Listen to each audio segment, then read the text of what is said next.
Back in our studios here in New Orleans, Louisiana, it's Harmon Dash from Make It Fair, along with our founder, Dr. Stuart Phillips. And some breaking news just coming out of ABC News right now. They're saying that Scott Pruitt, our EPA secretary, for the first year that the Trump administration has been in D.C., he rented a luxury condo co-owned by the wife of a energy industry lobbyist.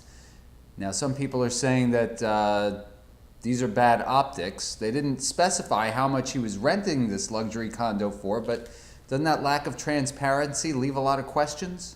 Yeah, and this is what we'd like to say. First off, we don't have a copy of the lease, but more specifically, they won't give it to us. So we'll make the assumption that it probably was improper. But even if it wasn't, think of the optics of that. Here is a man standing in this really neat place, financed by the energy companies, and doing the energy companies' work to do away with the things that are saving lives in the United States. It's bad optics, and it goes to what Make It Fair is all about. As long as you allow people to pay politicians to do their work, they'll accept the money. It's not the people, it's the system that we want to change. Well, now we're talking about Scott Pruitt. I mean, again, we don't know how much he was supposedly renting this luxury condo for, but this is a man who just recently came under fire for spending $105,000 of taxpayer money to fly all over the country first class. And when questioned about it, he cited security concerns if he sat in coach with everybody else. Well, so optics again. This doesn't leave him looking like there's nothing bad going on. I agree with you entirely, and I'm not even sure it wasn't instead of 100,000, $1 million, and it doesn't really matter. The reason that he said he did it is that the people in the coach didn't like him, and he didn't want to be exposed to that.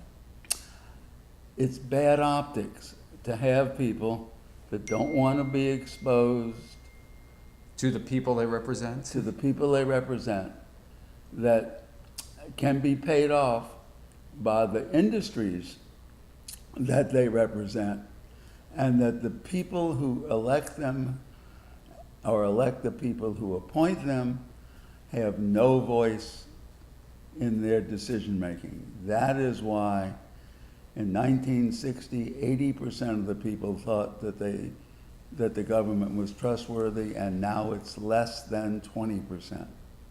That is why we want you to think about Make It Fair. Make It Fair is an organization that wants to get money out of politics. There are a lot of things that we can do to help that. One of them is the Anti-Corruption Act, and we will link to it on this podcast so that you will be able to read it and sign it and tell your elected representatives it's time to change the system, to unrig the system, to get money out of politics and make it fair. So we'll provide you with that link to sign that pledge. And of course, we also want your comments on our website, makeitfair.us. Is money in politics strangling democracy out of our grip? You can leave your comments on our website. You can also share this video after you subscribe to our YouTube channel. Also, like us on Facebook and follow us on Twitter. For Dr. Stuart Phillips, my name is Harmon Dash. Thank you for watching Make It Fair. If you like it, share it.